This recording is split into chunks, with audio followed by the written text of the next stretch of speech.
नमस्कार दोस्तों, स्वागत है आपका यूट्यूब चैनल एबी टेक में। दोस्तों 69,000 शिक्षक भर्ती के अंतर्गत दूसरे चरण के लिए जो बचे हुए कैंडिडेट हैं उनकी लिस्ट आज जारी कर दी गई। यहाँ पर आप लोग देख सकते हैं।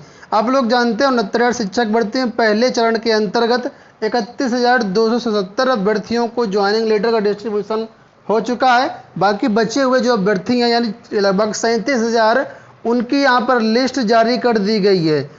तो आप लोग इसमें अपना नाम चेक कर सकते हैं कि इसमें आपका नाम है या नहीं है, क्योंकि जैसे 31,270 की लिस्ट आई थी उसके बाद काफ़ी अभ्यर्थी परेशान हो गए थे कि उनका चयन नहीं हुआ पहले चरण में, उनका अब आगे वाले आने वाले टाइम पर चयन नहीं होगा। तो यहाँ पर उसके लिस्ट जारी कर दी गई, जिला वाइज लिस्ट है कि किस ज़िले में कितने अभ्यर्थी अभी बचे हैं जिनका चयन होना है। ठीक है, तो इस लिस्ट में करीब 2,200 कुछ पेज हैं।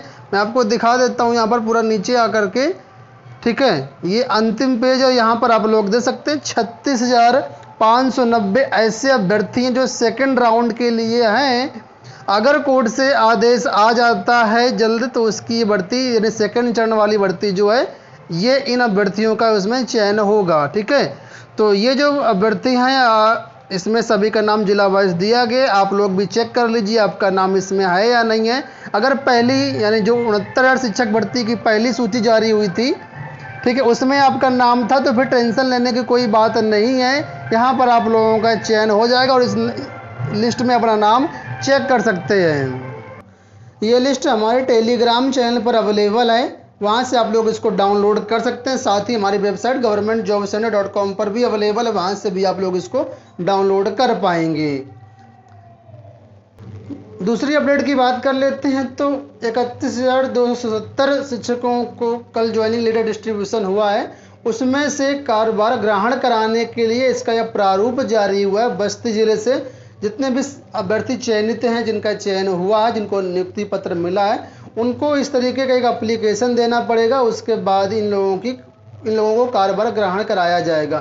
तो यहाँ पर आप लोग देख सकते हैं विषय कार्यभार ग्रहण कराने के संबंध में इसमें वही सारी बातें लिखी हैं कि महोदय आपके चयन में इस आदेश के अनुसार हमारा जो चयन हुआ है और हमें कार्यभार ग्रहण कराएं। ठीक है, तो ये यहाँ पर प्रारूप है, ये भी हमारे टेलीग्राम चैनल पर आप लोगों को मिल जाएगा, आप लोग डाउनलोड कर लीजिएगा। दूसरा यहाँ पर एक प्रारूप है कार्य मुक्ति प्रमाण पत्र। ये उन लोगों को लगेगा जो शिक्षा मित्र के पद पर अभी तक कार्यरत थे। आप लोगों को मालूम होगा जो कल ज्वाइनिंग लेटर का डिस्ट्रीब्यूशन हुआ है उसमें लगभग 6,600 लगभग कुछ ऐसे शिक्षा मित्र जिनका अभी चयन हुआ है। तो शिक्षा मित्रों के लिए प्रारूप है कि शिक्षा मित्रों को देना पड़ेगा जहाँ अभी तक कार्यरत थे, इसको भर करके और साइन वगैरह करके कि हमारा चयन अब सहायक अध्यापक के पद पर हो गया है, इसलिए हमें कार्य मुक्त किया जाए और विद्यालय में कोई भी संबंधित अभिलेख या धन अवशेष नहीं है। ठीक है, तो ये शिक्षा मित्रों के लिए कार्य मुक्ति प्रमाण पत्र है।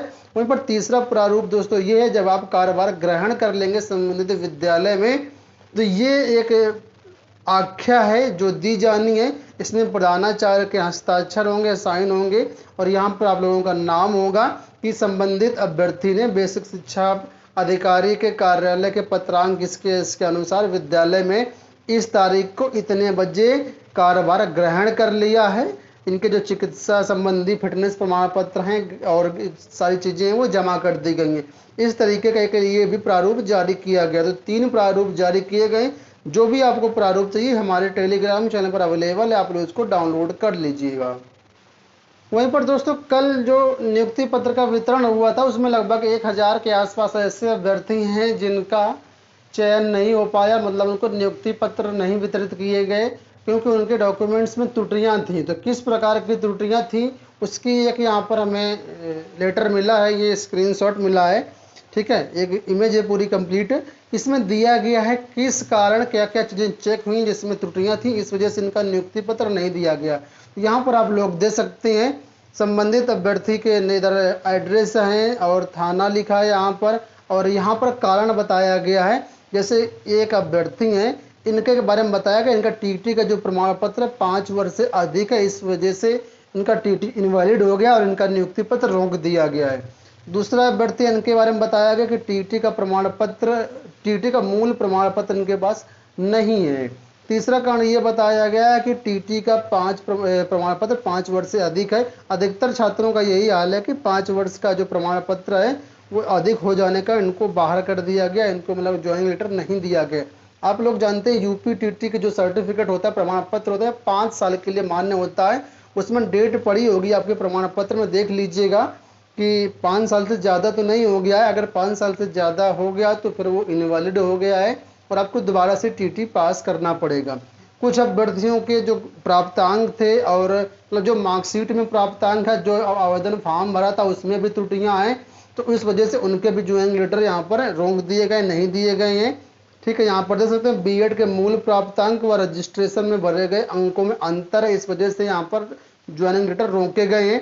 इंटर व स्नातक के बीच 3 वर्ष का अंतर है, एक ये भी कारण है कि 3 वर्ष का अंतर है तब भी आपको ज्वाइनिंग लेटर नहीं दिया गया। ये कौन सा रूल है ये तो मुझे नहीं समझ में आया, फिर भी इनका नियुक्ति पत्र रोक दिया गया है। कोर्ट के आदेश के क्रम में काउंसलिंग कराई गई है, ये कारण है। कुछ इंटर व स्नातक में 5 वर्ष का अंतर है, शपथ पत्र नहीं दिया गया है इनकी तरफ से। तो ये कुछ कारण यहाँ पर बताए गए हैं। जैसे यहाँ पर देखिए एक कारण और है, इंटर में 600 भरा गया है जबकि मार्कशीट में 880 है। ये कुछ कारण हैं जिसकी वजह से कई अभ्यर्थियों के डॉक्यूमेंट जो ज्वाइनिंग लेटर है वो नहीं दिए गए हैं।